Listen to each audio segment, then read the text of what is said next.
How's everyone doing? Yeah, good. A little bit of a reprieve from the heat, yeah? Yeah.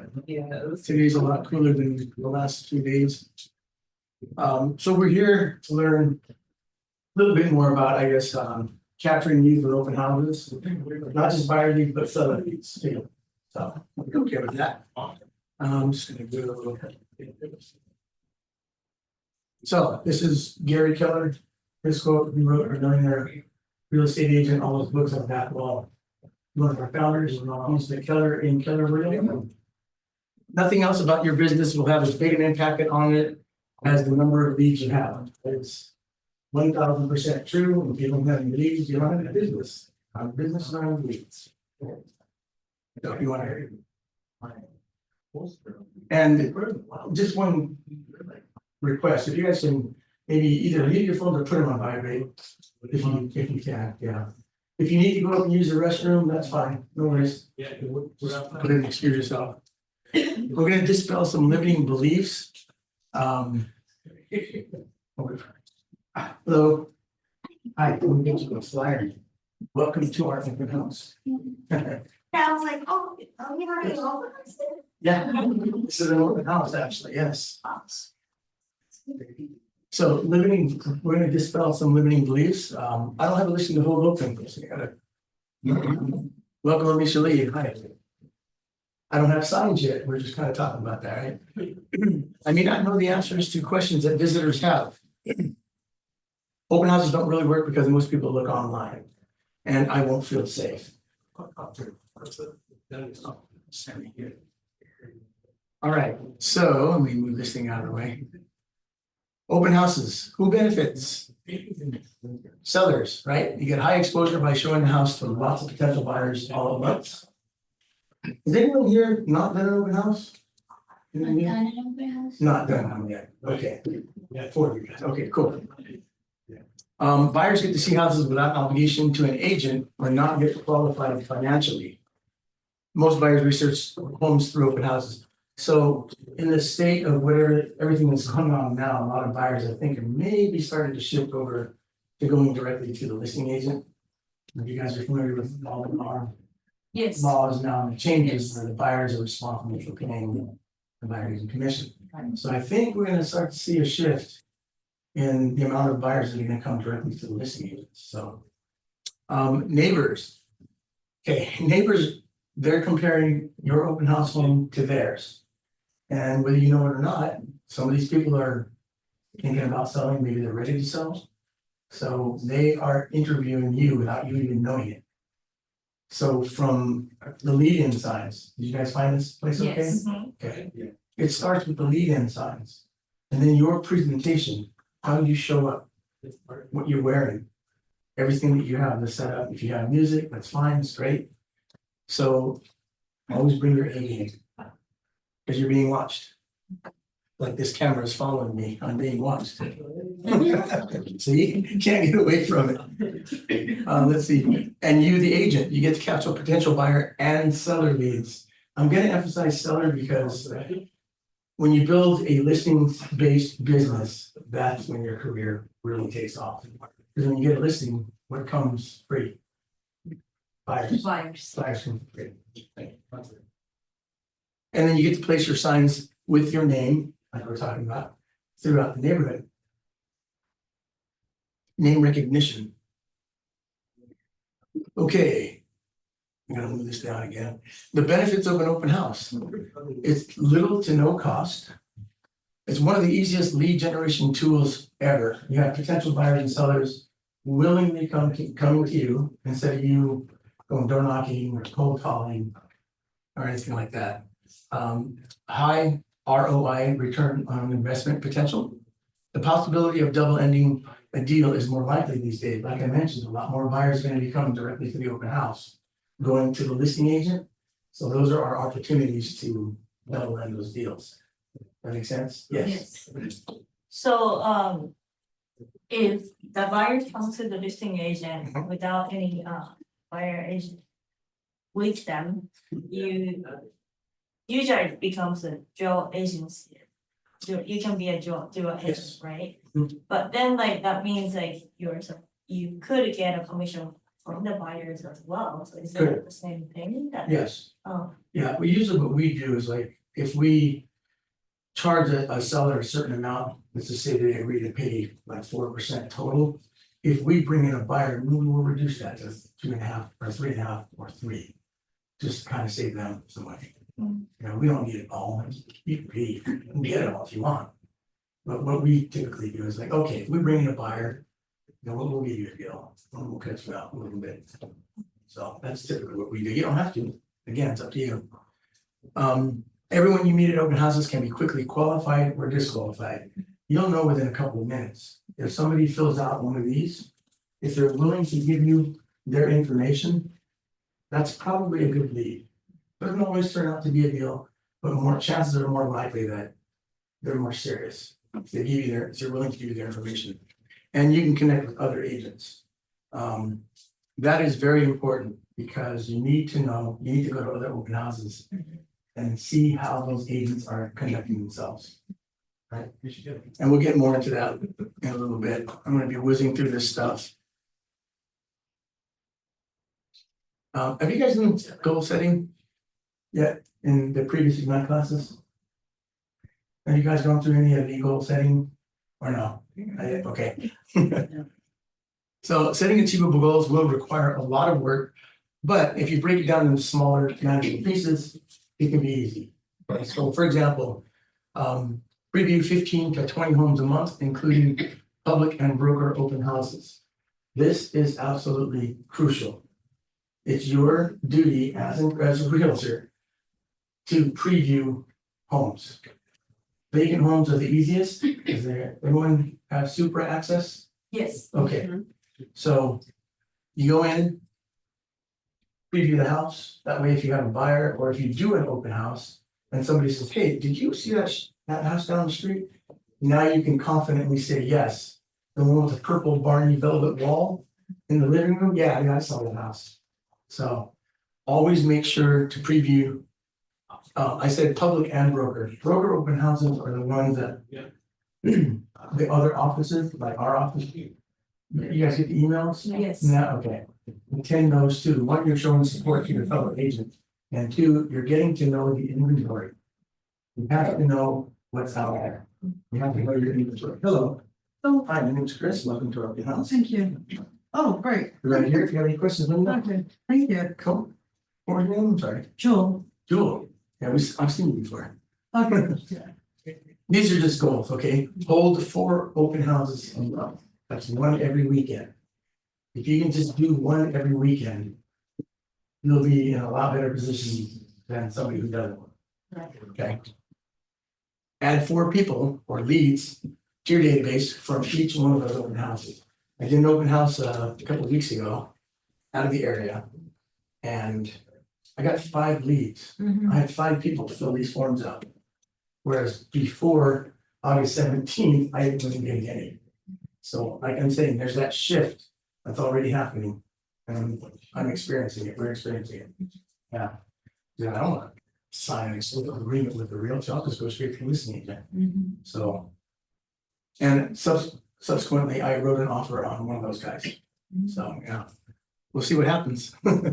So excuse me, Yes, so you had a listing and somebody was like, come to the house, it was your listing, right? yes, with our listing. And then, somebody came and signed and they actually wanna work with you to just write, so you got a dual agency on that Yes, one? yes. Oh, that was, And cause they yeah. didn't wanna pay I mean, they still have to pay you, right? They do not. Oh, No, we don't have to, because we're working directly with them. okay, We didn't sign the BRVC form yeah, because it's dual agent, it's our listing and it's our buyer. right. So we just tell the listing agent or the seller, Uh-huh.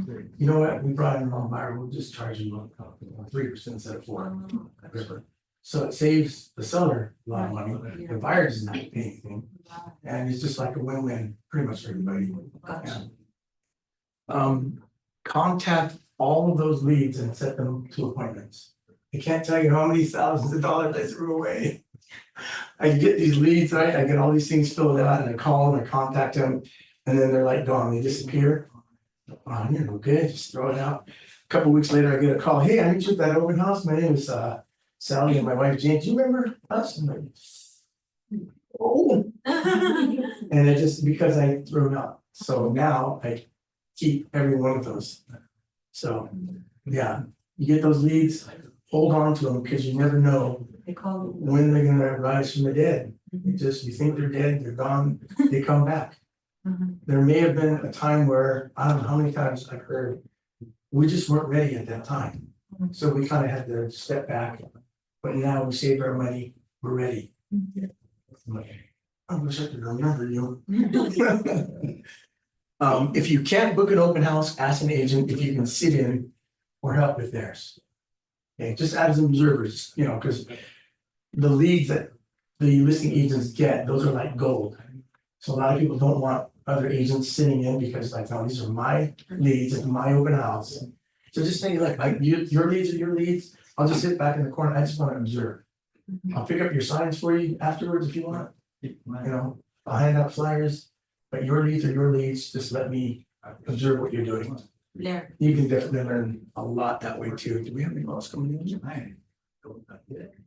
Any questions on anything so far? Okay, this is pick the house. So look for a location that's easy to get to, flat streets with easy access, are usually the best ones. Also check the city for open house lead-in sign rules. At Carson, you cannot do. Yeah, well, Carson, they haven't really given us a hard time, but yeah, they have pretty strict rules. Lawndale, I did an open house in Lawndale. I shut down the open house, I'm like, okay, now I'm gonna go pick up my signs. Am I in the right street? But they were all gone. Oh, They took every one of them. oh, But God. they didn't sign you. Yeah, they just, no, I had to go down to the city. And they had them just like thrown in the back of a pickup truck. All the flags were gone. And I only got like maybe 4 or 5 of them are signed.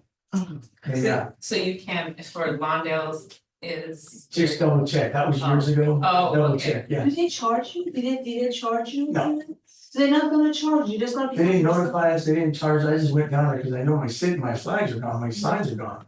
Yeah. So I had to go and they go, oh, you can just go back here and check, I don't know. Mhm. And it was some city utility truck, maintenance truck, and they just had them thrown in the back of it. So big lesson learned. Know the area, malls, grocery stores, beaches, dining, entertainment, local events, that's huge. Hermosa Beach has the Hermosa Fair, right? Gardena has the Obon, the Buddhist church. They have the Obon Odori, it's called, Japanese traditional dancing, there's like 10,000 people on the street. Just doing the traditional dancing. Also, in London, there's the Ho'olelea, which is the Hawaiian festival. That's really a big one too, right, Romeo? Yeah. Have comps with you. Again, it's your duty to know the market status or the market stats.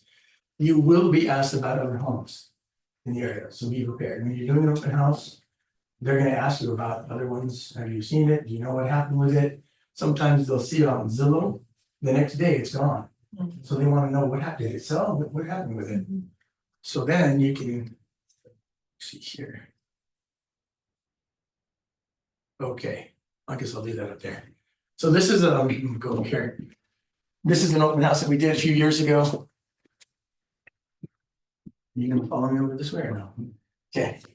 This is 164th, you can't see it, and this is Van Ness. This is kind of what we're talking about, right? So we had a sign here, these are our old signs, you can tell they're different, right? Old signs here, there was one here on this corner, but you can't see it, it's cut off. So we had 4 here. This up here, this corner is Redondo Beach Boulevard and Van Ness. So there's Ralph's here, Target there. Carl's Jr., Jack in the Box. So that's a busy intersection. So we had 4 up there. We had 4 here, that's 8.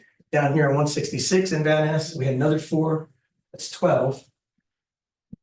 The open house was mid-block down here somewhere, 164th. If you take 164th west, you run into Crenshaw. Crenshaw and Redondo Beach Boulevard is right there. That's El Camino College. Busy intersection. So we had 4 there, 2 more coming in off 164. So we had like, I think it was 18 or 20. That was a very busy open house. John Briscoe, this guy is Beach City's remake. Remax, he was. This sign normally would have been here, but I guess he was there before us. So out of courtesy, I put the flag, the sign here. You don't want to block them. So just like when you see other people's lead-in signs, don't block them. Kick them over or something like that. So just maybe you put it next to it. Oh, you don't want to block the sidewalk either. So find just like maybe another corner or over here. So whoever's there first, just leave me. Oh, and then it says do not use balloons. Okay. Why? Why don't you want to use balloons? The view. Text come in front of your sign, It's abstracted view or the what? comes in front of your sign, sometimes comes down, the wind, The main reason is they always fly away. yeah, that's a. Yeah. See these power lines here? They got stuck in the power lines. That's one thing, but what if they end up in this guy's beautiful landscape? Right? He doesn't see their name. He just sees that red sign that says Keller Williams. Those damn Keller Williams agents. So what are they gonna do? They're gonna blame the company, you two. And so it's never a good thing. I did this class in February earlier this year. I did the same thing. So do not use balloons. One of the agents didn't listen. They used balloons and they came back and said, yeah, I used balloons. And some guy came riding on a bike and stole them all. I told you. Oh, man. People stop at nothing. Okay. I'll do this down here. Okay, prepare stats. Look at median home prices and days on the market. That's going to be key. Understand traffic and commute times, especially if you're in elementary school. Because what happens in the morning, what happens in the afternoon? Pick up, drop off. Pick up and drop off. Yeah. Usually for about an hour. Before, I don't know if it's that long, maybe half hour to 45 minutes in the beginning. And then the pickup, they always line up. Like what, half hour, 45 minutes early, and they block the streets, and it's just, it's crazy. Yes, On the days on market, what you suggest to pick up for the open house? How many days in the market is good to pick up the open house? fewer than 14. Fewer than.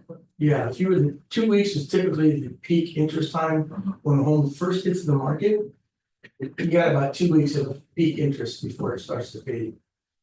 And usually if it's too high, if it's priced too high, those are the ones that stay on the market the longest. So they're not bonus like exact, I don't know, 150 days. Oh, yeah, why even beat a dead horse? Yeah, Yeah, it's just kind of like nobody. useless, unless it's a really long days on the market because it was tenant occupied. So there were no showings. It was hard to show, or the owner was in there. Now they've moved out. Now the house is vacant. Now you can have a good open house. So even if you see a long days on market, contact the listing agent, and find out why you guys on the market so long. Or you can click on the DOM in the MLS. Yeah, yeah. I'll show you that, and it'll show you exactly what's going on Exactly. with that. Yeah. And Oh, nearby recreation parks, theaters. Local information provided by the school district, like pre-registration dates, sporting events. Schools have their open houses too. So just, it's good to know all those events that are coming up. Okay, so I'm gonna go over here to this map. Anyone seen this map? Yeah, Okay, anyone have these? yes, I would suggest going to the board, these things are $3 and change. Buy at least 6 to 10. Every time you do a buyer consultation that's looking in the South Bay, give them one of these maps. Okay, they fold up. It's really easy. Okay, does everybody know what the differences? I'm just here, know the differences between incorporated cities and cities in the LA Strip, also known as the Harbor Gateway. Gardena and Torrance specifically. So somebody says, oh, I want a house in Torrance, right? Okay, which part? Because all this is Torrance. This here, I'll just show you here. This area 122. This is, oh, I'm sorry, I'll start from here. 116, 120, 122. If you'll notice, it's in kind of this salmon color. That's the LA Strip. That's the Harbor Gateway. Technically, Los Angeles City. So over here, you have Gardena City at 114, 115 to 119. This is all city of Gardena. This is City of Los Angeles. It's called Gardena PO. Post office, I guess. So there's differences in, it's all LA Unified for Gardena, unfortunately. Public services, it's LAPD here. Over here, Gardena has their own police department. Okay, Can you show it in the map to see where it is? what's that here? Is that whole area? This LA strip is all into San Pedro. But specifically Gardena, Harbor Gateway 116, South Gardena, and Torrance, 122 is Torrance PO. Okay. So does that go into San Pedro or is it? It actually stops right here about 190th, I think, or the 405. Uh-huh. And then Pedro goes. This is Harbor City, 124, which part of it is in the strip. And then this is, Pedro and Wilmington, all down here. But you have to know anything in this area, because if somebody says, I'm gonna buy, they want to buy in here because the homes are cheaper, and they think they can just send their kids to West High or something. No, this is Torrance Unified, this is LA Unified. So you really have to know the differences. When you meet those buyers and they think they're gonna have their kids go to Torrance Unified Schools and they're on the LA side, it's not gonna happen. Unless they work in Torrance, if they work for the schools, then they can get their kids in there, but just as a general rule, you have to be aware of that. Okay, Gardena has a EIR, it's called Property Information Report, which is basically a City of Gardena inspection. Okay, you can waive that. City of LA does not have, they have something called a 9A, which is the retrofitting. So there's two different cities with two different, requirements. So you kind of have to get used to knowing what those are. And if you have any questions about those, I should do another class on that too. But if you have any questions about that, feel free to reach out to me, I'll let you know about all that. So we're good with that? Mhm. Questions, anything? Okay, so here. This thing. Go. Okay, so here's. Yeah, so this is just a sample I put together just for the purpose of this class. Bless you. I pulled all of Gardena, as you can tell. And I just kind of made this graphic myself. For those of you who may not be familiar, C is for coming soon, right? These are all the statuses. A is active, U is under contract, P is for pending, or also known as in escrow. S is for sold, or in their case, closed. We have some expired, K is for canceled because C is for coming soon. And then hold and withdrawn. And here's your days on market. So when you're looking for an open house, you can start. Just get this thing out of the way.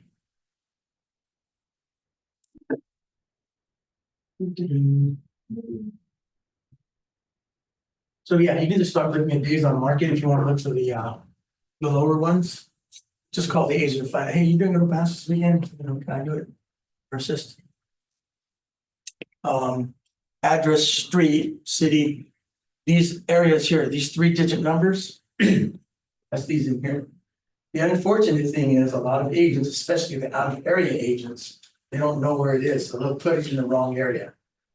They'll have a listing down here, but they'll put it in Central, or they'll put it in like North Gardena because they don't know the areas. So if you're setting up a search for your buyers, we used to be able to just set it up by area, because a lot of buyers say, I only want anything south of Rosecrans, like 117 to 119. I don't want anything north of Rosecrans, right? But because there's so many agents mislabeling the areas, I used to be able to put 117 to 119 or 120. These agents up here are putting their listings down here where they don't belong. So my clients would call me, how come you're starting to this stuff I didn't ask for? I'm like, sorry. So, but get used to knowing where these areas are. Okay, and the borders, and you know by going to the open houses. But it's very important, or previewing houses. That's how you're gonna get to know the areas and the other agents.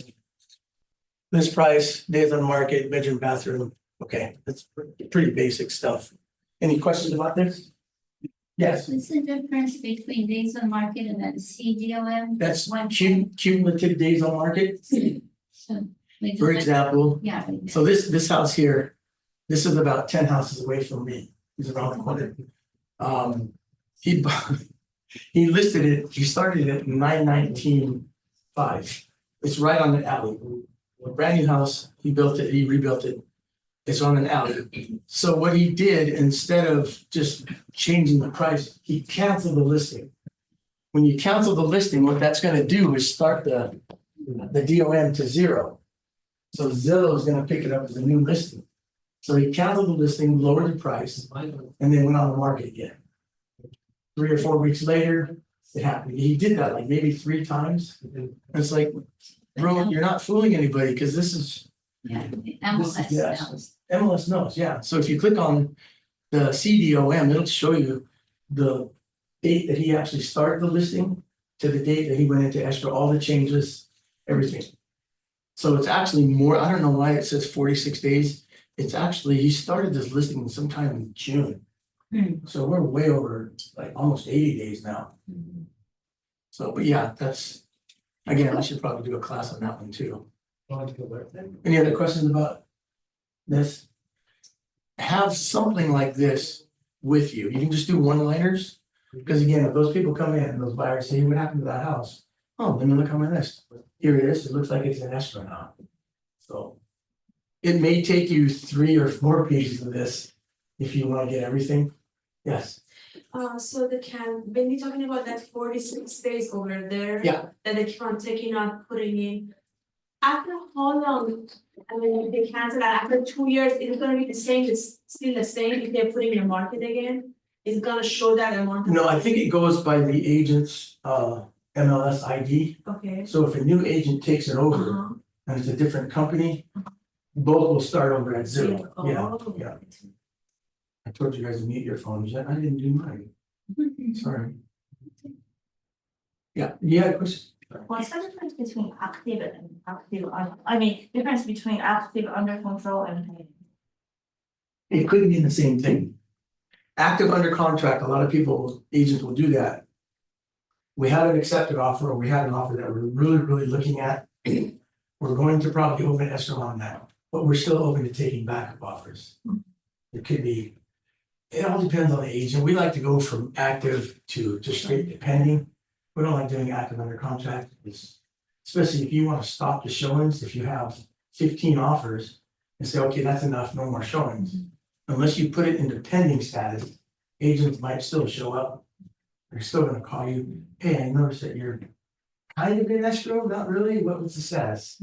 So putting it in pending status usually makes it a little bit more definitive that we have an offer accepted, we're not taking any more. And what I would do also, when you do that, go into the private remarks of your listing. And you can put the date as of, 9/10/2024, we are no longer taking any more offers, we have enough. So you can, because that will prevent a lot of phone calls and emails if you want. It just gives people, other agents, an idea of what's really going on. Okay. Build trust and rapport. So like I greet you guys, greet everyone, including kids and dogs. Introduce yourself, hand them a flyer, offer to answer any questions, and leave them alone. Because the last thing that they want is for agents to follow them around and start showing them everything and talking about what your favorite room is. Nobody cares. Agents do that, and this is why. The way I conduct myself at open houses is from years and years of going to open houses and studying those agents, right? Sometimes you'll leave like really inspired, like, oh my gosh, that was the best open house I've ever been to. On the flip side of that coin, oh my gosh, I am never gonna talk like that to anybody, ever. I'm never gonna follow anybody around or agents out there talk condescendingly sometimes. Just talk at the beginning, leave them alone, Just leave them alone, let them tour the house, keep an eye on them. Yeah. Because there's gonna be some questions that we have here. We're gonna do some role play real quick.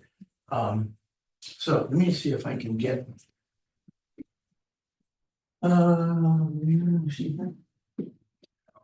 Okay.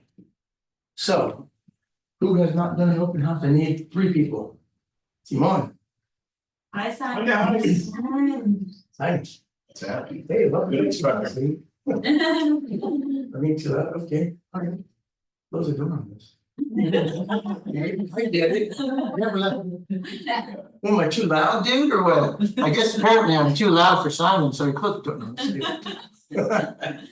All right. Okay, actually, I need those doors open because this is part of the whole fight. Oh, It's an open house, yeah. It's an open house. You can find a house. The other one. Okay.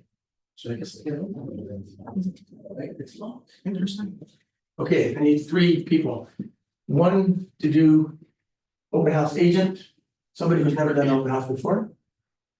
And yeah, if you want to be our agent, and then a couple coming in as if you're first buying a house. Man, woman, husband, wife, fiancés. Who's gonna be my agent?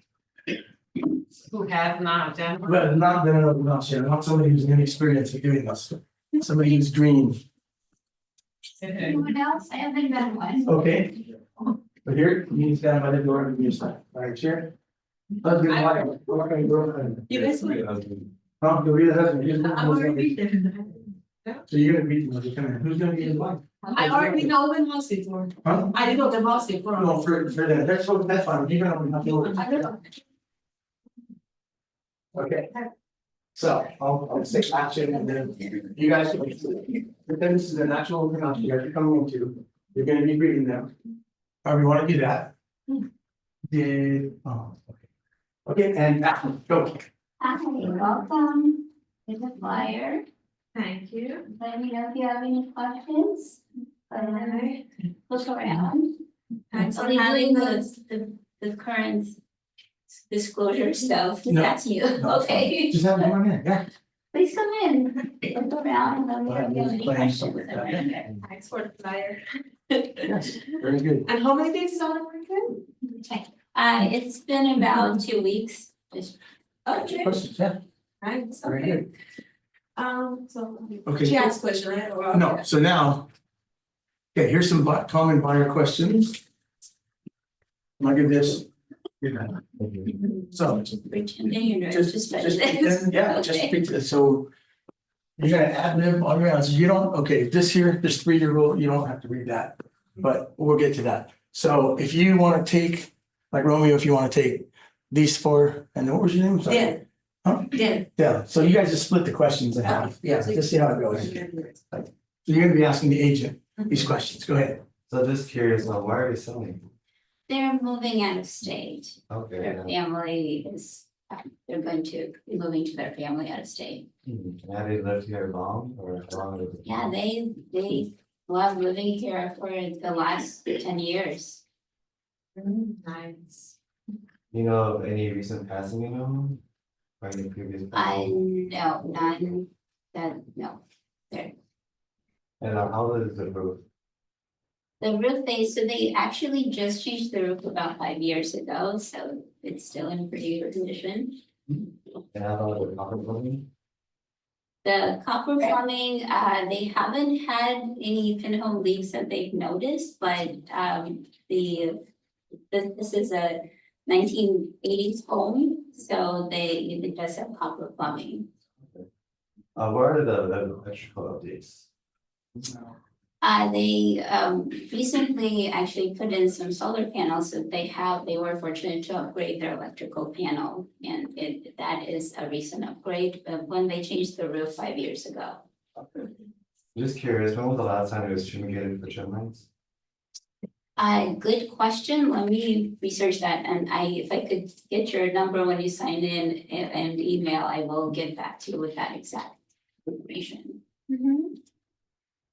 Okay, thank you. And when were the renovations done and are there any unpermitted additions?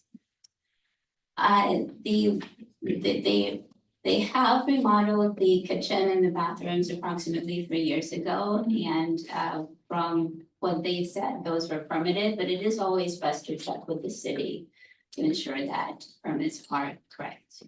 It's good to know. Is that family room included in the square footage? Yes, it is. Wonderful. How much could this home rent for? That is also a great question that I need to do some more research for you, and I'll be happy to email you that So information you as just well. put that information here. Here. And offer deadline?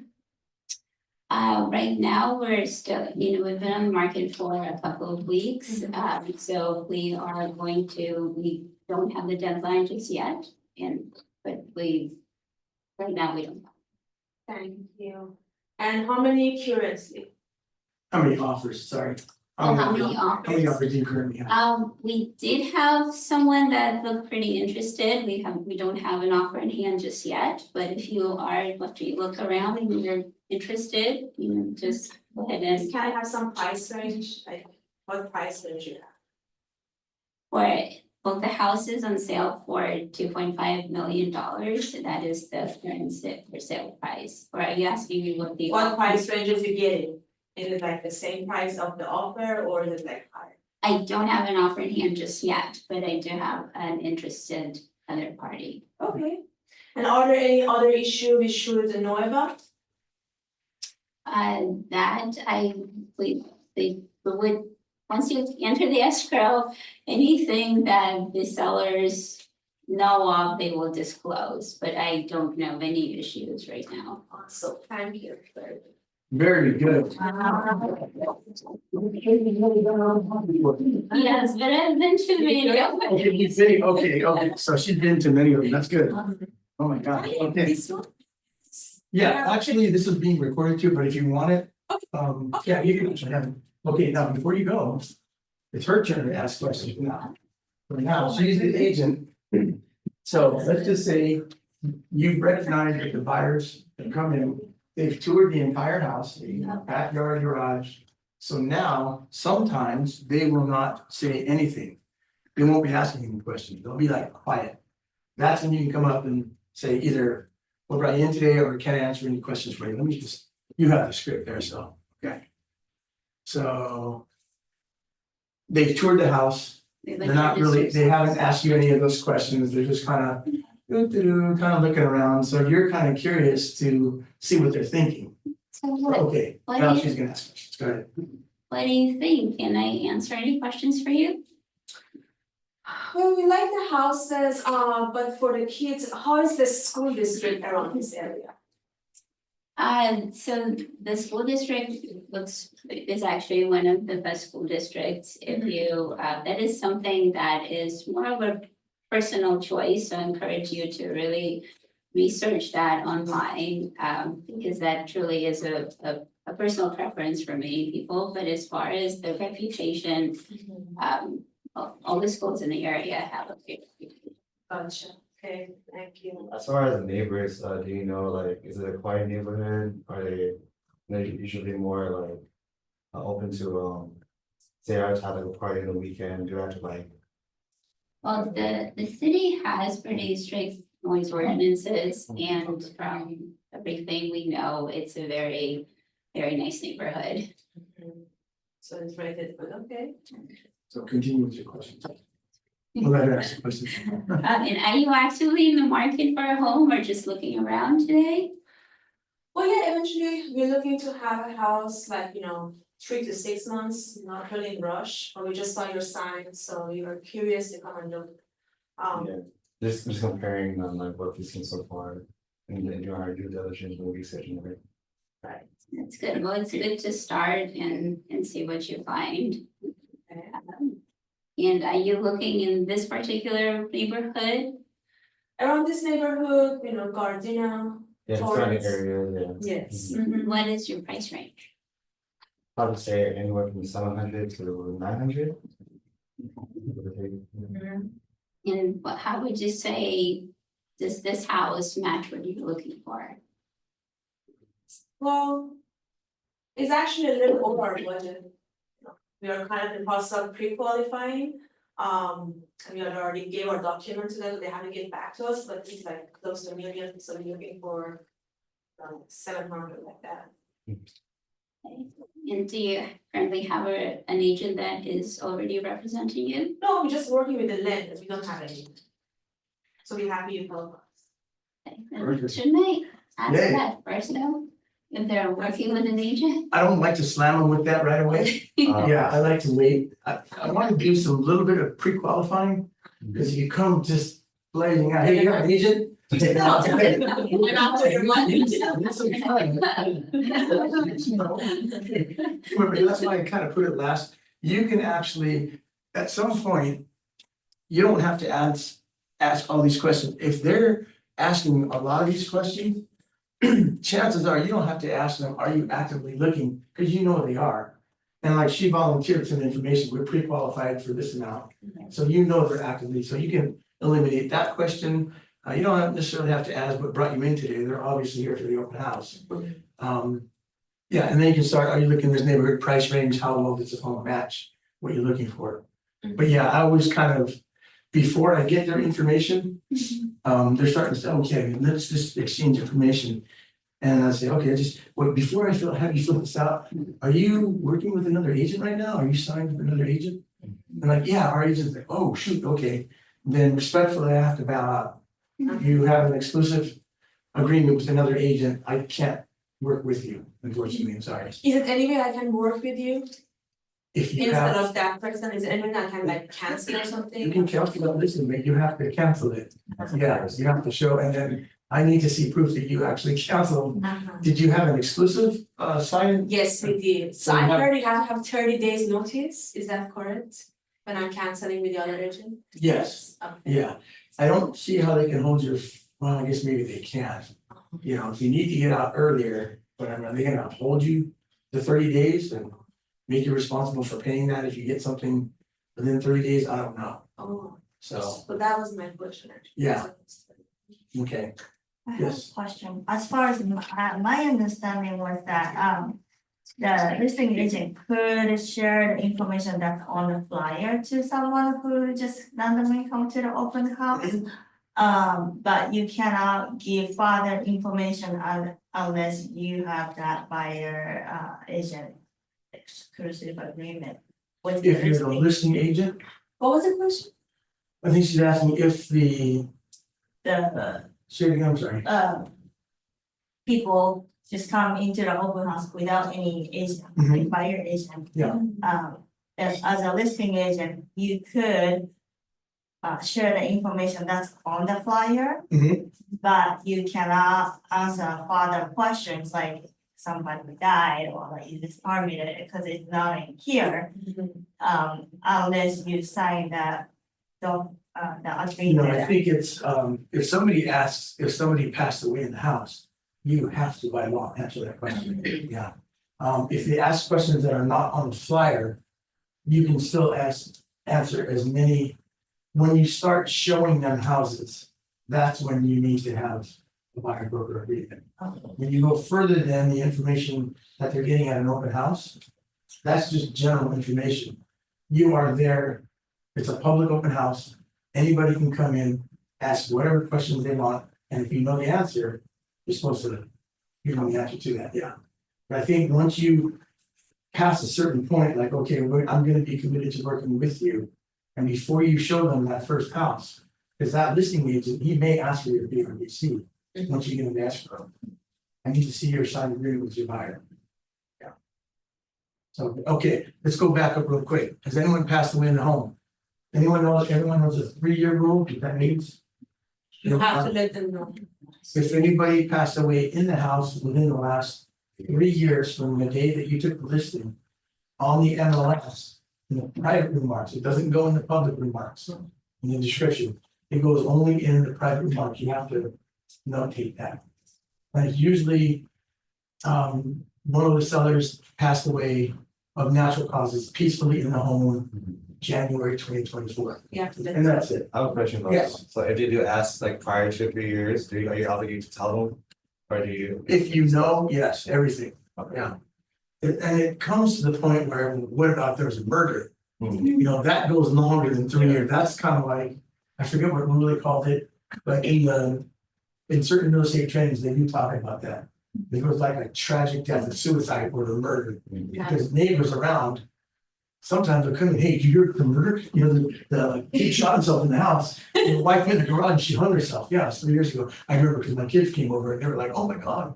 You know, people will come into the open house and they will divulge that information in front of everybody in the open house, and you just gotta go, oh my God, really? Thank you, can you leave, please? But you have to sit there and take it, good, thank you for that information. Oh. Okay, and then just kind of try to sweep it under the rug as best you can, when you can't avoid it, yeah, You have to let them. you have to let them know, it's called disclosure, full disclosure. Yeah. Any other questions on this part here? Okay, just real quick too, does anyone here? I mentioned the letters ESA after the word dogs. Anyone know what ESA means? Environment. Emotional service animal. Yes, or emotional support animal. Okay, that's what ESA. Get those initials and that term ingrained into your heads. Because people are going to come in to your open house. They're gonna have kids, they're gonna have dogs. Not all of them, but a lot. You're gonna go on listing appointments, they're gonna have kids, they're gonna have dogs. You're gonna show your buyers, they're gonna bring their kids, they're gonna bring their dogs. So anyone here have like a genuine dislike of either kids or dogs? I don't like kids. You don't like kids. I don't like kids. So somebody comes in to the open house with their kids and the kids are running and screaming. Oh my So, God. you know, what do you do? How do you act? I just smack them or something. I wasn't doing Dude, wait for me. Behave. Okay, so how do you react? Just pretend they're not. It's a mad kid. That's right. Pretend we're not there. So do you back off, do you repulse, or what do you do? I just This is I serious. don't like kids. Okay. You're serious. I'm serious. Oh, I thought you were just joking. I pretend to like them. Oh, yeah. It's so cute. Okay, good. Yeah, yeah. That's your coping mechanism. Okay, You okay. pretend. Yeah. Okay, fake it. Okay. What happens when you go to a listing appointment at somebody's house? The kids are running around screaming, the dogs are barking. What are you gonna do? Just Just kind of fake it? pretend I like the dog, and I like the dogs. I don't like kids though, so that's gonna be a problem. Is it gonna, if you see it's gonna be a problem, then it's gonna be Just a kind problem. of get them away from me or something. I don't know. I mean, Are you I'll gonna just- tell the owners, keep your kids away from me? Seriously, we gotta talk about this. It's a really big issue. You have two choices. Your first choice sounds like pretend I like them. I find always a pretend I coping, like find a kids. coping mechanism, yes. Yeah. Your second choice is they wanna think about another career. No, I'm getting into that's why I'm getting into investments. I don't like dealing with people's emotional problems. In public, I think this is why I'm getting into investors, like, Okay. you're just getting with investors and just Okay. work with investors. so because of kids, then you're not gonna work with I just don't retail like buyers at all. emotional support, anything. ESA or kids or. Yeah, Okay, yeah, so you're probably gonna shift completely over into commercial then, yeah, and just not deal investments, with, not deal with Okay. kids, yeah. well, that's a good coping mechanism, yeah, if you can't find. A medium somewhere, then I guess that's a good way to deal with it, but thank you for being honest, Yeah, yeah. Acting is, that's what you say, acting on that. Yeah, I mean, just like you said, fake it, don't let them know. I went to an open house earlier this year in Cerritos. Lady had a really cute dog. And there was an agent, I don't know how the heck she's doing business. Well, the lady walked in, and the agent thought, she's okay, yeah, she's going, oh, what is it? I swear to God, she goes, oh, I don't like dogs, or. I was like, Jesus, really? She's a little 2.5 pound little, her fuzzball, but her reaction. And it was just like, it made the open house, there's other people in there, Mm-hmm. and everybody just kind of went, it got really uncomfortable a little bit. And I was like, are you serious? Why are you doing this? And you know, wow. But yeah, I mean, if you have that reaction towards kids, that's gonna be even worse than if you had. no, I just pretend I like them, I pretend I like to put their hair or something. Very good. Oh, you don't have to touch them, but yeah. Hi, or the Explorer, whatever, you know, they wear printed shirts all the time. these certain characters. Just, say, oh, hi, you're so cute, wow, thank you. Yeah. So have a look and, take a look around. Okay. Okay, yes. Question. For the pets, for the open house, Mhm. it says ESA, so Yes. obviously like ESA animals Mhm. can have access to anywhere, but how about like just general pets like that? Oh, I just put ESA because it's emotional support animal, because most of the time, when somebody does an open house, they're gonna bring a dog, nobody brings cats with them or fish, or birds or lizards, right? They always bring their dogs, right? And that is and it doesn't necessarily have to say service dog. If they bring in a dog, like I love dogs, I love kids, not in a Jeffrey Epstein kind of way, but kids in general, I'm opposite. I love kids, I love dogs. So all are welcome. As soon as they come in, I'm gonna greet them, give them a flyer. Say, hey, how's it going? Oh, what's your name? How you doing? The kids. And then we're holding the dog, and then who's this? Oh, this is Mittens. Oh, hey, Mittens, how you doing? It's so cute. Oh my gosh. What have I just done in 30 seconds? Connected with them. Mhm. Connected with them. I'm supporting their emotional support animal. We're supporting them emotionally by supporting their little fur baby. Yeah. But okay, I get it. Yeah, Okay, understandable. Yeah, so just, I guess, commercial. just kind of commercial investments. That's why I have 20 years of economics experience in markets, so I'm just gonna focus with. Focus on that? investors. Yeah, Okay, so you'll be our go-to person for. investments and Investments, commercials. commercial, yeah, very good. Thank you very much for my volunteers. Excellent, excellent. Any other questions here before we move on? I don't. Told you it was gonna be fun. Okay, so now, those questions that we had before were mostly based for single family homes. Now we're gonna get into condos and townhomes. A lot of the questions are the same, some of them do not apply. First one is, how much is the HOA and what's covered? Always gonna ask that, right? You're gonna have to know before you do an open house on a condo or a townhome complex. Make sure, not you, I'm just kidding. Make sure that you find out from the listing agent, at least, if you can't get the information from the listing agent, take it upon yourself, it's in the MLS, Yeah. take it upon yourself to call the HOA management company to find out directly from them, get these questions here. Another big question, is this complex FHA or VA approved? Now the buyer comes in. Hey. Potential buyer comes in. We're only, I love the townhome, it's great. It's within my budget, but I'm FHA, can we do FHA here? That's where you have to look into contacting the agent first. I would actually even I'll give you another way to do it, it's even better than both, yes. But in the MLS, when you go down, it already shows what kind of the things are expect. You're gonna trust those agents, the ones who put the listings in the wrong area? All the wrong, don't ever believe what you see. Okay, I'll give you, in the next few slides, I'm gonna show you exactly how to check and see if a complex is FHA or VA approved. So don't trust the MLS, whatever. Don't trust the MLS, don't trust the listing agent, Call them. because they're often wrong, not always. Sometimes they're just dead on accurate, take the word for it. Even if they tell you, yes, I just went through this actually 2 months ago. Yeah, it's FHA approved. No, it didn't come up in my list. I'm like, it didn't show up on the HUD website. Are you sure? Yes, absolutely. Later on, we find out it's not. But I took his word for it. And we ended up being, had to go through a 2-week delay. Yeah, it's kind of like so. How many parking and or guest spaces are available? These are some of the questions that the buyers are going to be asking, potential buyers, okay? Another big one, are we allowed to do any renovations? Can we open this wall up? Can we add? Typically in condos and townhomes, you can't do anything, right? Can we have a barbecue grill on the patio? That's a big question I get all the time. Good question. Can we lease or sublease the unit, AKA Airbnb and Vrbo? That's a big issue now, and I'll get to that in a little bit. So it says, check CCNRs, which are the covenants, conditions, and restrictions. That's from the HOA. Reach out to the listing agent first. ask them, do you have a copy of the CCNRs?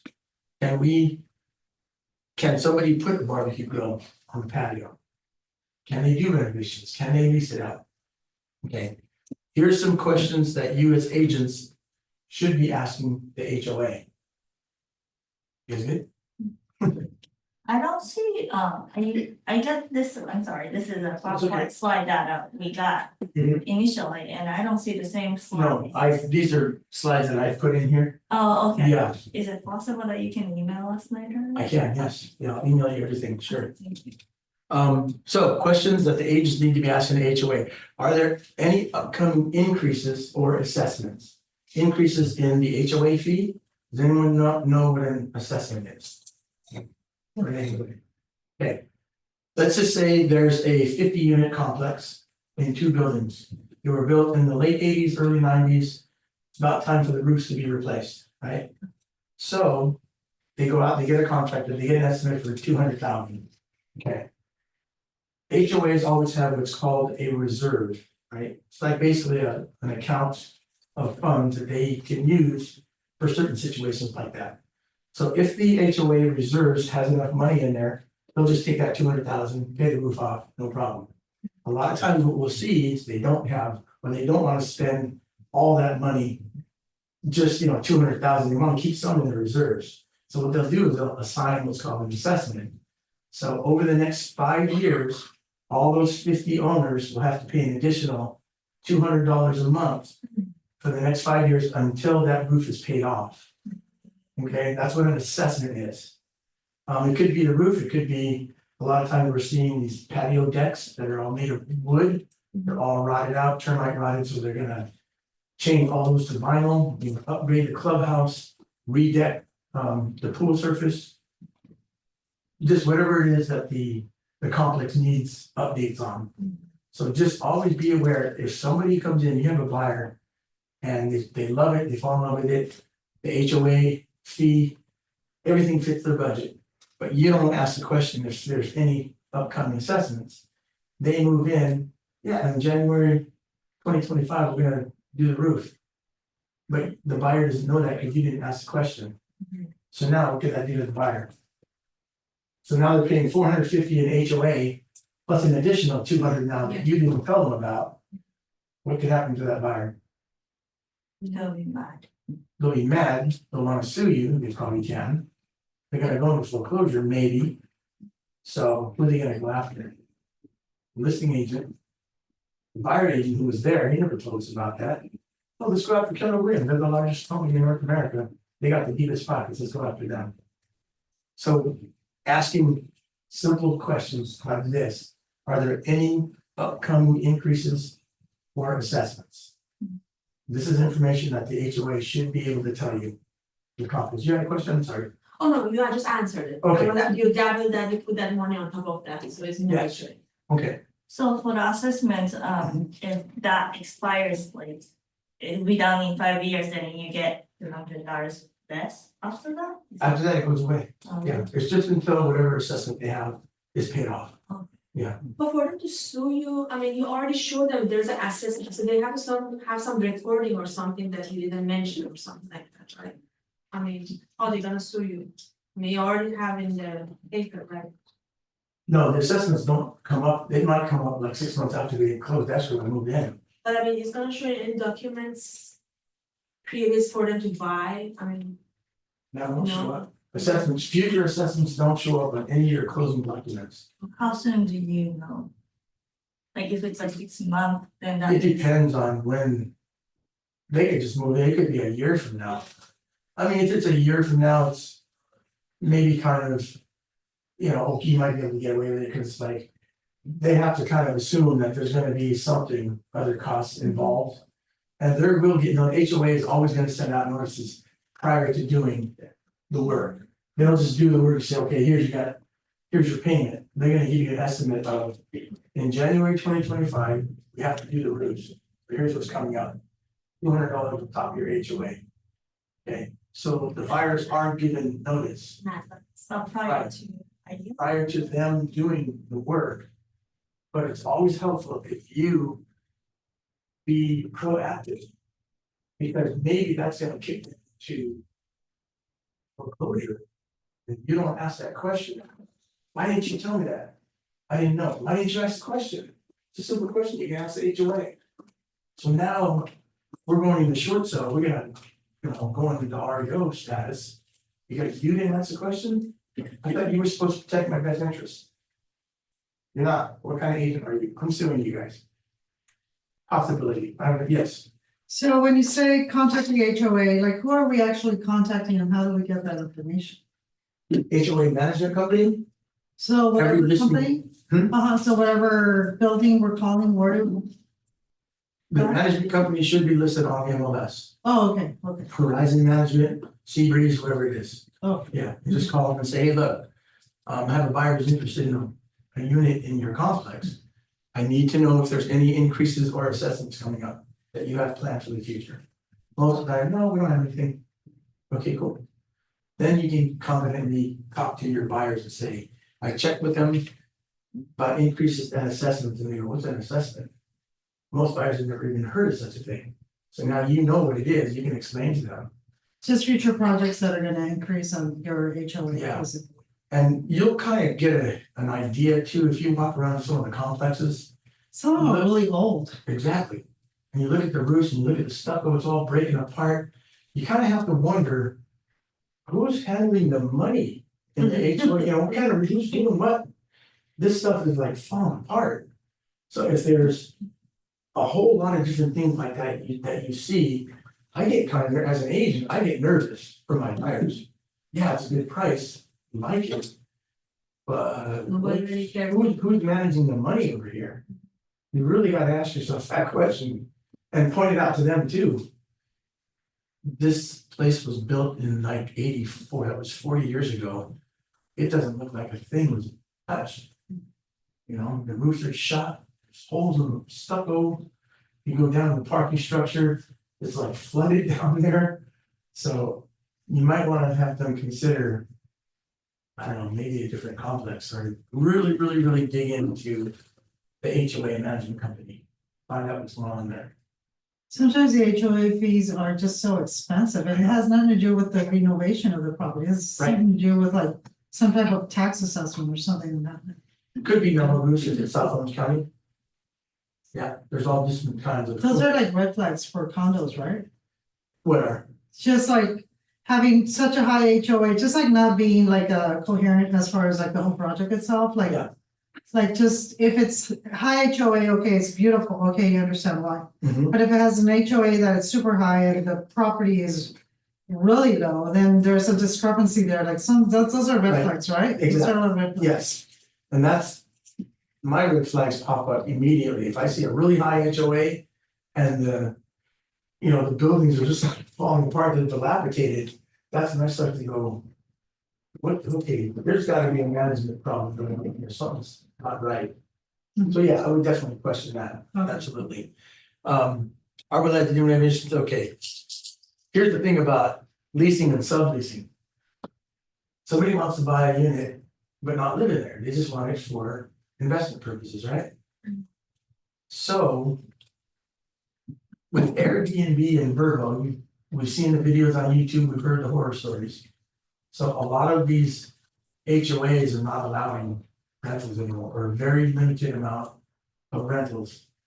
They may have.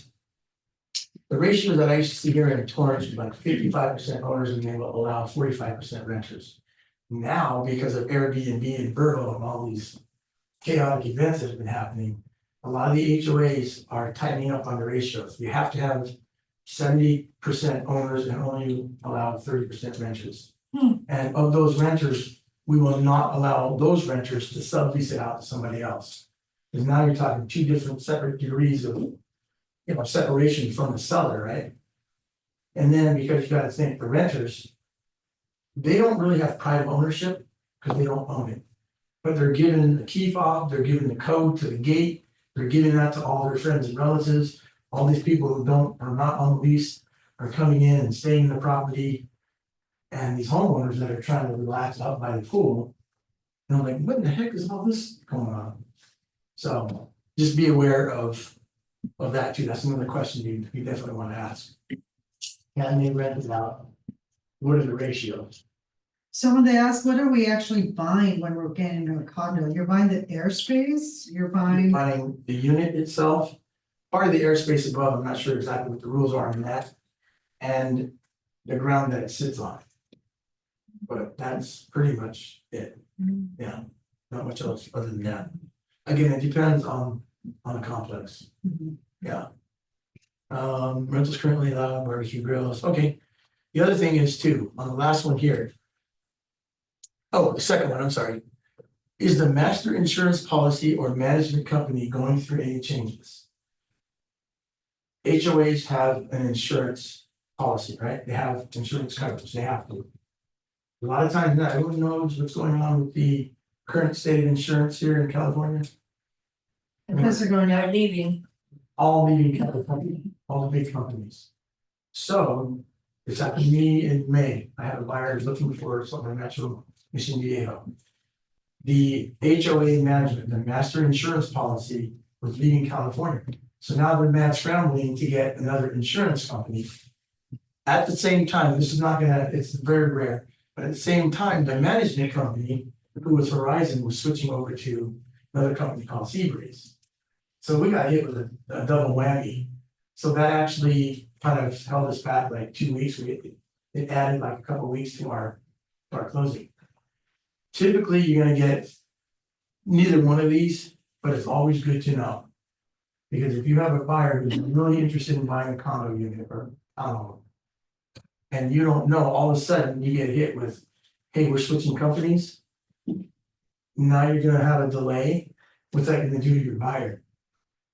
Once again, they're making plans to cancel their leases, right? Pack up their house and start moving in by a certain date. And because you didn't ask that question, didn't find that information out. What's that gonna do to you as their agent? They're not gonna trust you. They're not gonna trust you, they may sue you. Anything, this is California, you can get sued for breathing. And before COVID, that used to be a joke, I'm serious. That was a good joke that came out. I'm just saying, again, our rentals currently allowed. Yeah, again, most complexes are gonna have designated barbecue areas, right, in the common areas, so. Again, just find out, can they have a barbecue grill? A lot of times when you see those, there's a deck, like somebody's patio, and then somebody above them, and another one above them. I went to one where they said, only if you're on the top, you can have a barbecue grill. None of the second one or the lower because smoke rises, right? Yeah, so. Just be cognizant of that. Okay, any questions on any of this? Yeah, okay. As far as like subleasing a unit, say like a previous owner or like the current owner is already under Airbnb, or just sell like their investment property, they transfer over, or do they have to like re-register for Airbnb?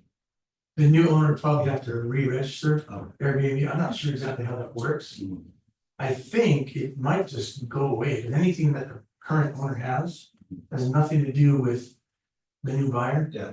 And the new buyer's gonna probably go, I wanna move in, I want Airbnb anything, no way. What, are there contracts for Airbnb or how does that work? I don't know. I know there's like certain restrictions, like in Anaheim from like Disney, they Uh-huh. like, you have to go through the whole process, so. Oh, really? Yeah. Oh, good, I don't know that. So, good question. Wanna give me your information, I'll get back to you. Yeah. What does VRBO stand for? VRBO? Right next to Airbnb, VRBO. VRBO, where's VR virtual, I don't know. I don't know, that's what it is. It's a purple app, I know. Yeah. It's It's kind of like Airbnb. Oh, I think they're like 1 or 2 day rentals, like really short term rentals, Oh, okay. I think, right? They're both maybe a week or two instead of Airbnb can be, well, no, I think they're about the same. Yeah. It might be kind of like Lyft versus Uber. Same thing, same Oh, okay, type but of different service, company. just different company name. I don't know, I could be wrong. Okay, so how do you find out if a complex is FHA approved? This is how. So if you guys wanna scan that QR code or write down that information, please feel free. They go this way if you want to follow me, camera. No, okay. Oh, did you guys get it from there? I tried to make it as big as I could. You guys able to get it? It'll take you right to the HUD website without the red lettering and that QR code's not there. I put that up there for the purposes of this class. Okay, sound good? Okay, so when you do a search, this is gonna come up. Sorted by, leave it at condo name. Are you taking a picture of the QR code? Yeah. Okay, okay. State, of course, is gonna be California. You can check any state you want, but obviously for here it's California. Pick your city, just type in your city. In this case, I'm using Carson. The status, leave it at all, search type, leave it to both. And when you click on send, this is what you'll see. It's up here. These red circles or these red ovals, you will not see. I put those in there. Those are my graphics that I put in. I just wanted to kind of point out statuses here. Here, this was approved in 2010, but it expired. Sorry. Okay. This one here in Carson is approved. It was approved in 2022. It expires in 2025. So somebody asks you if this complex is FHA approved, this is what we'll tell you. A lot of listing agents don't know this. A lot of the lender or the owners won't know this. But you as a proactive agent, you will have an edge on everybody because if it's not here, it's probably not approved. So, and there's a lot that goes into an FHA status approval. The management company has to apply with HUD. They have to pay a certain amount of money. They have to show all their documents, including, I think, their reserves. And then HUD will say, okay, yay or nay. So, okay, you're approved as of December 27th, and it'll expire in 2025. So basically what that's saying is that if there's an FHA after the 25th, after the 12, 27, 25, it's no longer valid FHA. Or what they'll probably do if they want to keep their status is they reapply before the expiration date. Oh. Yeah, Mhm. so sometime November, October, whatever, they're gonna reapply again Oh, to keep it going for another 2 Okay. years, yeah. Mhm. What are Most of the the, benefits of being FHA or BA? It's just you getting a lower You- side. yeah, you open your buyer pool. You're just, Okay. they're allowing certain types of, the FHA buyers to come in, Mhm. so typically lower income, Mhm. right? Well, it depends on the area. That might be a good thing, right? Yeah, Yeah, absolutely, yeah. absolutely. Let me just make sure of this, so. And then if you click. Okay. So I made more notes here. You notice here it says. So this complex is in Carson, 211th and Main, status is rejected, right? But. It says single unit approval only, so they're allowing. What's called also known as an FHA spot approval. So instead of doing the entire complex, which takes the HOA a lot of money and time, you can just do one of those units that's in the complex. It's called a spot approval or a single unit approval. They're allowing those. If an HOA is expired, talk to Chris Vlahos because the lender is the one who actually can apply. They can reach out and do a spot approval. It's the lenders who actually do that. So they reach out to the HOA. So the lender, HUD, and the HOA are all in communication with each other during a spot approval. I just had one done. That's the one I was talking about when the agent said, yeah, it's FHA approved. And I'm like, I don't see it in my list. How could it be approved? Turns out it was approved for single units only.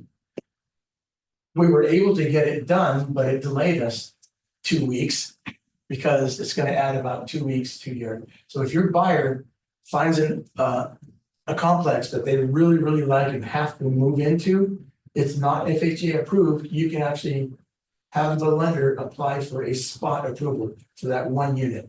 Oh, no. Yeah, that makes sense, everyone? Yes. Okay. The other thing you have to look at, so here it says FHA concentration rate is restricted to 10%. So what that means is of all the units in that complex, they're only gonna allow 10% of the buyers to be FHA. Right now, their concentration is 6.25%. So they're almost there. I don't know what the difference between 6.25 to 10 is. That 1 unit, 2 units, 3 units? Who knows? Is that percent of the area or Of percent of the complex itself. Let's of just the say amount that- of units? Hmm? Of the amount of units? Yeah, like let's just say there's 50 units in this building. They only have a 10% concentration rate that they're gonna allow your buyers to be FHA. Oh, Yeah, and right now they're at 6.25%. So. I was lucky that this showed up here. Sometimes this information won't show, so you have to contact the HOA. Again, you gotta be proactive and find out all this information. It's helpful if you can do it before your open house, just so you know, because you're gonna get that question. FHA and VA as well. Okay, any other questions on this? Clarify any confusion for anyone? Sorry if I confused you. Good, okay. Now let's go to VA. So here's the same thing, VA. It's a little bit different website. You want to take a picture of? Here, let me scoop this down so you can see. There's the website in red. And then there's a QR code if you want to take a picture of the QR code. Same thing for VA.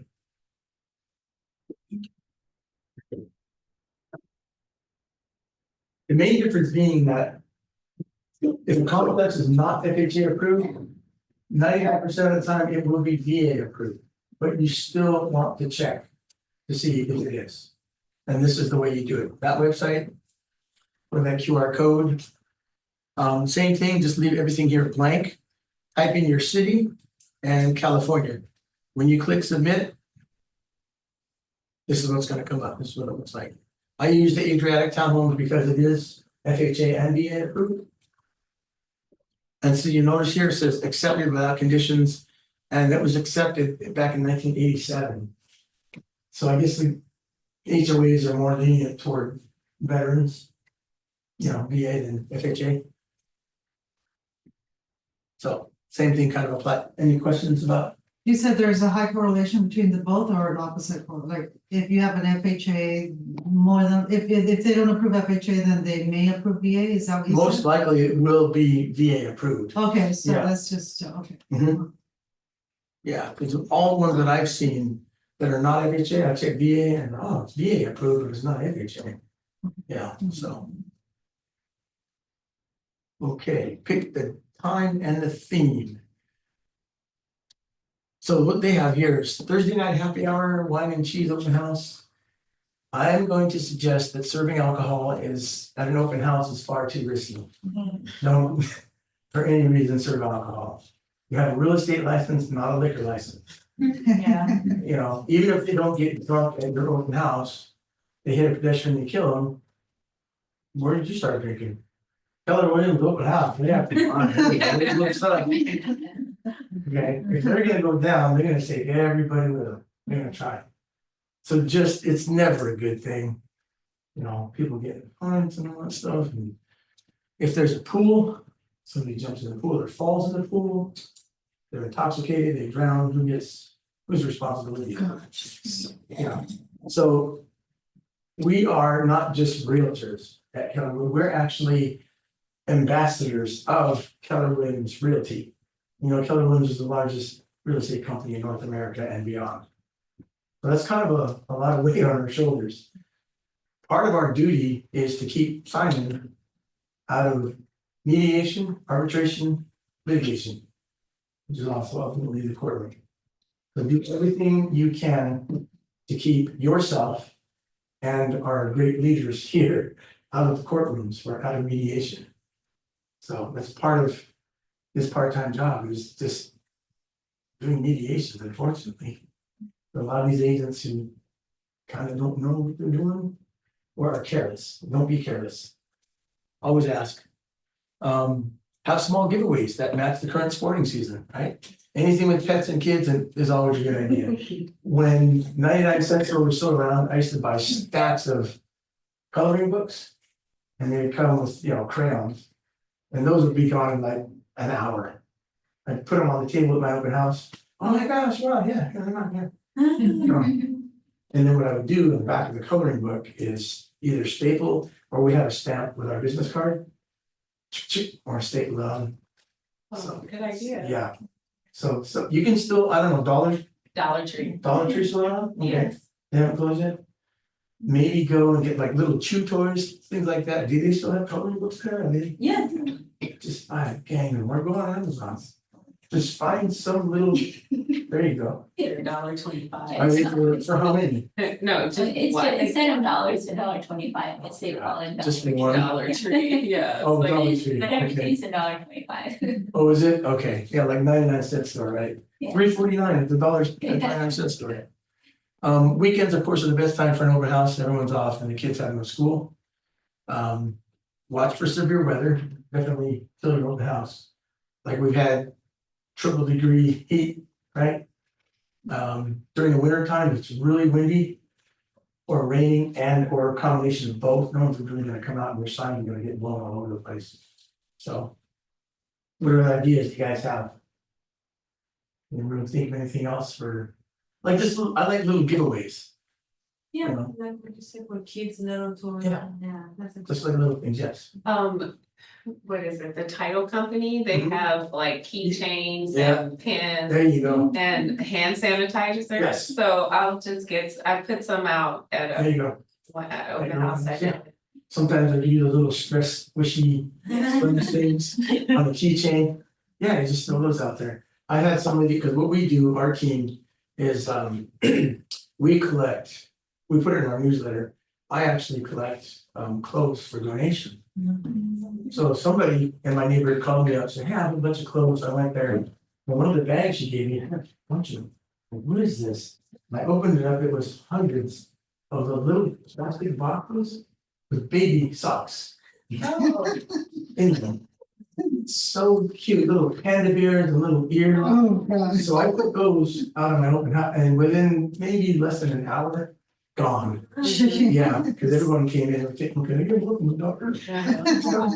But stuff like that, you can get, I got lucky on that one. But yeah. Oh, and then let me just backtrack a little bit. Going back to this map. If you have this. You can look now and say. Let's say our meeting, you pull it up. You have this on the counter somewhere. If you don't have a counter space, hang it on the wall. No one's ever really seen this. Buyers don't know what this is. They've never seen it before. It's a conversation piece. You'll see, you can just step back and everyone's putting it on the table. I've gotten so many leads just from this. Mhm. Because they're like, it keeps them in the house. It creates this buzz that, you know, normal, like, where's this? Oh, look, honey, this is where we're at right here. No, stupid, we're over here. Oh, okay. So you hear a lot of just funny things like that. So you're looking for a house in Torrance? Okay, what part of Torrance? This is Torrance PO. Oh, what's the difference? Then you can go in and start explaining the differences. Like I said, grab yourself a stack of these that we need to buy. Take one for yourself, study it. The others you're gonna give away at your buyer consultations. So that was my quick backtrack. Questions on anything? Okay, so in front of you guys on your tables, this is my data collection sheet. I like to do single sheets, I don't suppose to have a book or a sheet with everything, because I like to respect the privacy. So when they give me their information, thank you so much. I fold it up and I want to in my back pocket, or if I have my folder, I'll stick it in the bottom of my folder. So. Yeah, privacy, if they rent, I didn't put it on there, but if somebody is renting, like a potential buyer comes in, we're looking for a home. If they're renting, find out when their lease expires. Okay, or if they're doing month to month, if they're still in their current lease. And they wanna buy a house and close in the next 30 days, they're gonna break their lease, they're gonna have to pay a penalty typically. So. I've had that situation come up. Most of the time the buyer said, you know, it's $1,500, I need this house. More than I'm concerned about the $1,500 penalty. I don't care about that, I need this house. But still, for some people, it's like, oh, I don't wanna, that's a $3,000 penalty we'll have to pay, so we're gonna have to wait.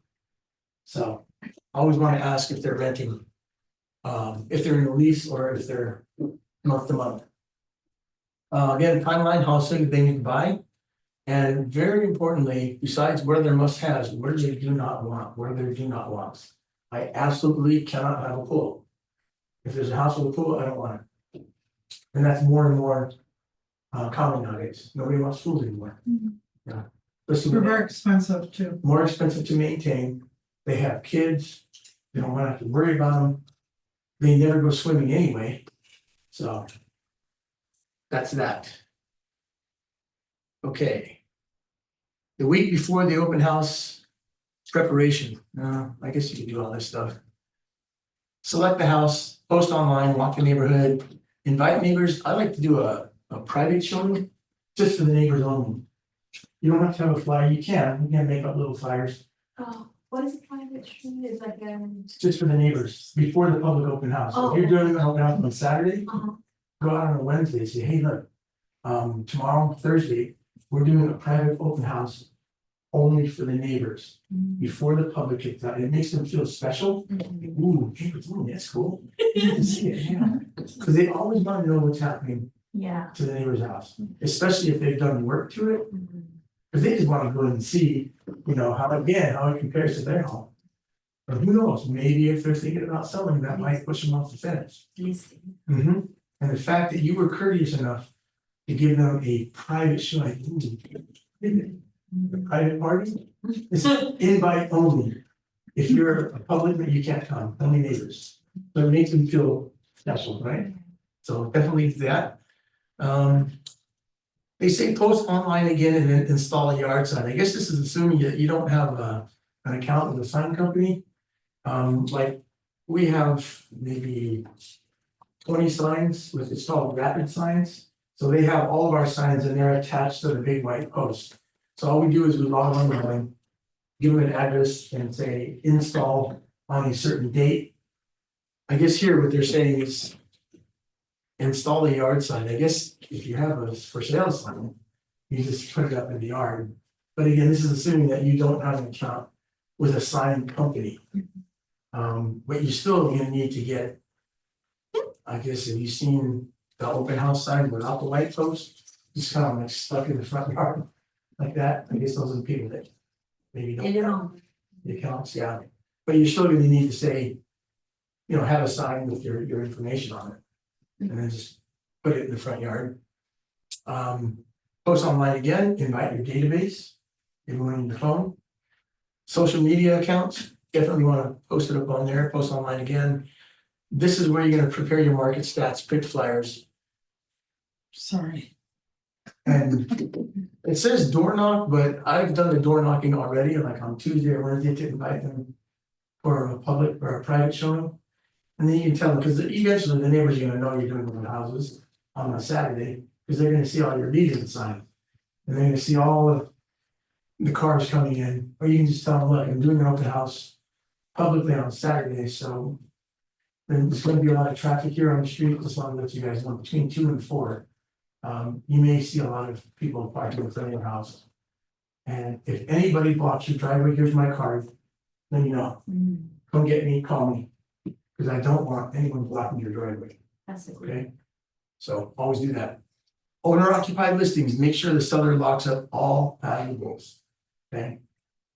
Nowadays, people just stick a whole laptop down there, covered up and they're gone. Money, jewelry, guns and ammo, got into the house in Redondo Beach. This guy was an ammo reloader, he had everything in the garage, there's live ammunition on the top shelf. Gunpowder, primers, the shell, everything that you can use to make ammunition, he just left it out there. I had to call the listing guy, hey, this guy left all his ammo and this stuff there for doing the open house and people are just walking through the garage. So, I did another open house, I actually showed a house where the buyers had a young kid, and he was like really rambunctious, running around. He's like, what's that? There's a shotgun Oh my God. in the closet, leaning against in the corner. No way. I'm like, whoa, that's nothing, that's not a toy, that's just over here. And just, wow, so, That's so much. yeah, That's scary. very scary. It's like, Jamie, yeah, let me try it. Yeah, let's try it. Good thing I caught him, right? Yeah. So. That's big, that's huge. Medications, a lot of people like to keep it in their medicine cabinets. Take all that stuff, lock it up somewhere, put it in the safe, wherever. Just make sure that nothing can be taken. Okay. On your listings, make sure you have professional photos. Even on fixer uppers, a lot of people will use their phones. So these are some actual pictures that I pulled from the MLS, from other agents. Okay, these are actual pictures that people are using. I'm not making this up. Can you imagine? What is this? Yeah, it's like. And what They went down the okay, Oh, God. so somebody's gonna pay you 10, 15, $20,000 in, I can't say commission, we can't say concessions. Okay, concessions is the C word now. And this is how you're gonna show up. So the World Wide Web, www.zillow.com means the entire world is gonna see what you're doing. So how are you gonna show up? Kind of this way, you're gonna show up professionally, or you're gonna show up like this? Because your reputation is everything in this business. And it's gonna go around faster than you can imagine. Oh yeah, I remember you, you're the agent that had that yellow bathroom house, right?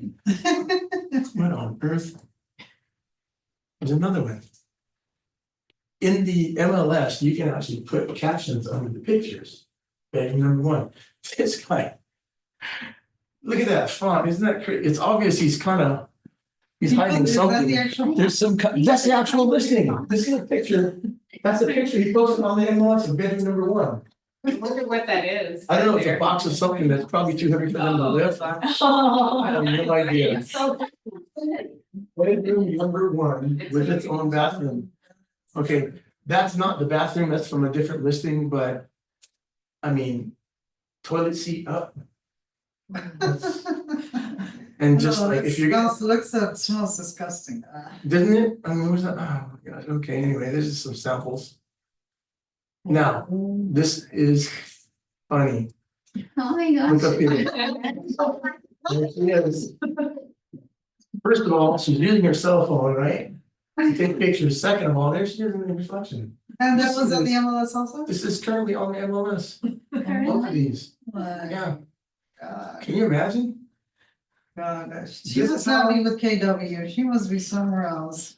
I hope not. No, she's with somebody else. And then this too, I mean, look, come on. Can you maybe move some of this, straighten this out? This is how people are actually posting their pictures online. Okay. I take pictures for our listings. This is a listing that we just sold recently in La Puente. This is a friend of mine's house. So can you kind of see the difference? What's gonna attract more attention? If you have stuff like, oh, let's just say, like this. There's a lot of people that will look at those, and all your pictures are bad like that. Some people won't even show up to the open house because of this. I've heard it before. Oh, I saw the pictures online, I didn't want to go in that house, it looked creepy. That's what a lot of people actually have told me during my open houses. Did you see that other house on the street? Yeah, but I don't know, I saw it online, the pictures are so nice, it just looked like, yeah, I don't want to go there. Right, so. Always make sure to bring your A game. This is another house. This is, it's a flare. This is the bathroom and the closet for this house here, this listing. We're still in escrow on this, we're gonna close sometime this week. But these are the pictures I took of one of the bathroom. And of the, this is the master bathroom or primary bathroom, and that's the primary closet. So. And this was. A picture I took for another agent, the famous Bob Walatka. So Bob Walatka hired me to take pictures of when I was moving to LA. And this was like, it's an unbelievably gorgeous house. So I just want to share that with you. That's a very nice. Yeah, but can you feel the difference? You're either gonna come half-assed or you're gonna come professional. It's up to you. And if you keep coming half-assed, you're gonna watch your business. Even on the fixer-uppers, you don't wanna use your cell phone. Or if you do, if you know how to use the pro mode, you have a newer iPhone or a newer Android, you can still get some really decent pictures, but make sure that you know what you're doing. And don't do this.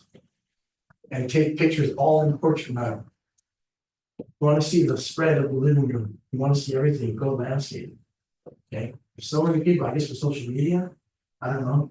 But they're always in portrait mode, they always feel like they have to be way up here. So now that if it cuts everything off and then it makes the picture kind of look like just a weird shape, right?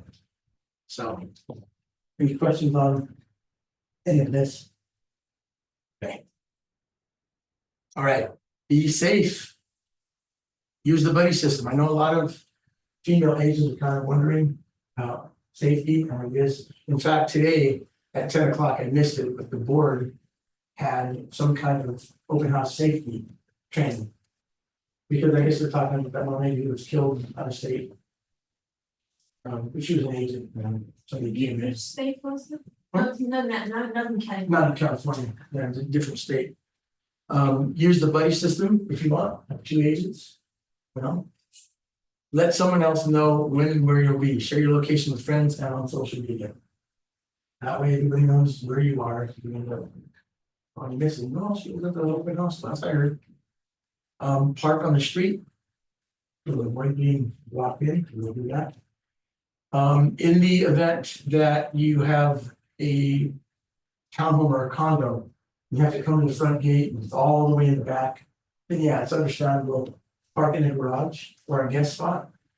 I parked in the garage in our Carson listing, because I didn't want to take away any of the guest spaces.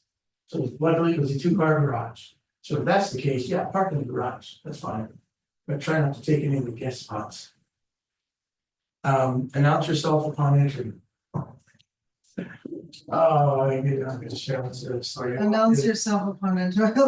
Yeah, hello, open house, the realtor, I'm here for the open house. You can set up the open house, hello. I hear. I head upstairs, I go. The seller's son and his girlfriend.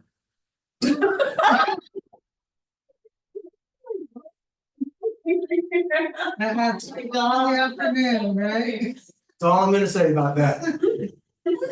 Apparently, the mother forgot to tell her son, we're having an open house today, so don't bring anybody over, you know.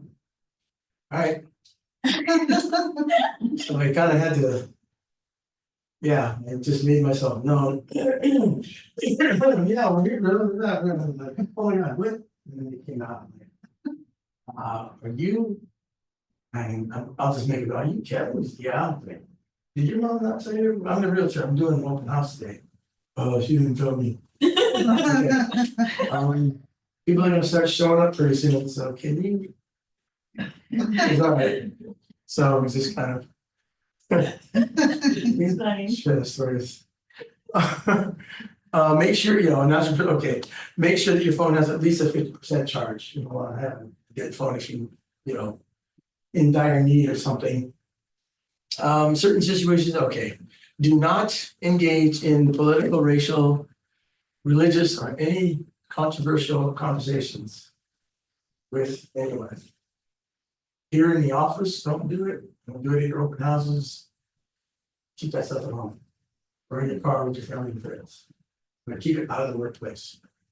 Because one thing here in particular is, wow, just kind of getting under people's skin. You need to stop talking like that. You know, she has one particular political party in mind, not afraid to just let it be known. So we just had to tell it, yeah, you need to stop talking about that because people here are starting to get a little bit offended. So I think that next time is talk to that agent. Hopefully. And I think, oh, you don't have to do this. This is just me. It's my open house survival kit. Okay. People ask about, God, are you a handyman? Yeah, but actually, with your realtor license, you become a handy person. You're a marriage counselor. You're obviously whatever kind of counselor. you're a handy person.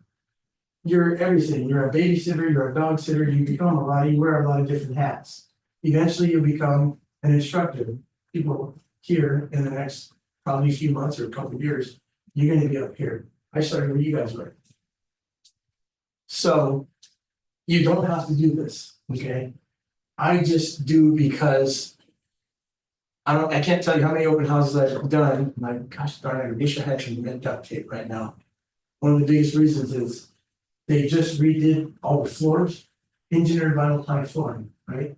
There was a drop off. But because all the planks are going one way, you can't see the transition. So people were walking, and they were just falling on Yeah. some older lady almost hit the deck. She almost hit the floor. I'm like, dang. So luckily I had our notepads and I had my red marker there and some tape. So I just taped them down and just scribbled, watch your step. So wire cutters, pliers, screwdrivers, you're gonna eventually, when you start doing enough open houses, you're gonna need something like this. Doesn't have to be exactly like this, but you will need toilet paper, hand soap, paper towels. You're gonna do an open house, let's say you get a listing after the contractor has gone in there. The owner say, okay, the contractor is done, you can do your open house. So you go there, there's trash from the contractor, left it there, all kinds of junk, there's a plastic garbage bag. Just full of old tainted paper, they didn't throw it out. Right, so your open house starts in 20 minutes, what do? Now you have to roll up your sleeves and take care of all that stuff, there's an inch of dust. On the counters, there's overspray, paint overspray on the windows. So what do? Either sit there and say, I'm sorry for the mess, or you can be proactive and start cleaning up. Now, a broom and a dust mop or a dust can is a good idea to have too. You never know what you're gonna run into. Owner occupied homes, vacant homes. I can't tell you how many times the owner said, yeah, it's clean. Go in there, it's clean, I went there, I was there this morning, it's clean, you can do an open house. And I was like, disaster area. So again, you don't have to do this. What do I have here? Water, paper towels, glass cleaner, of course. Febreze, there's my bottle of soap, some masks, gloves. Why do I need these binder clips for?